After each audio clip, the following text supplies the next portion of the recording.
ভিডিওটা ভালো লাগলে আমাদের চ্যানেলটা অবশ্যই সাবস্ক্রাইব করবে। কেমন করে বোঝাই আমি বড্ড এলোমেলো, বুকের ভেতর ঘুমিয়ে থাকে তোমার স্মৃতিগুলো। একা থাকাটা কোনো দুর্বলতা নয়, একা থাকতে পারাটা একটা যোগ্যতা। সবাই একা থাকতে পারে না।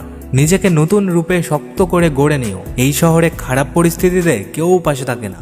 অল্প জ্ঞানী লাফায় বেশি, মধ্যজ্ঞানী চুপ, পূর্ণজ্ঞানীর বিনয় বেশি, শান্ত তাহার রূপ। শেষবারের মতো আরেকবার চেষ্টা করে দেখি। পৃথিবীতে এই চিন্তাই অনেক সফল মানুষের জন্ম দিয়েছে। যত কষ্ট তত স্ট্রং, যত বোকামি তত শিক্ষা। পৃথিবীতে ভুল বোঝার অনেকেই আছে, কিন্তু পরিস্থিতি বোঝার মতো কেউ নেই। তোমার মনে হয় ভালোবাসা সস্তা না? স্বার্থে যখন আঘাত লাগে কেউ কারোর বন্ধু না। তার জন্য কেঁদে কোনো লাভ নেই, যে কিনা আপনার হাসিটাকেই মেরে ফেলেছে। আপনি খুব সুন্দর, নিজের যত্ন নিন। অন্যের জন্য নিজের মস্তিষ্ককে কষ্ট দেবেন না।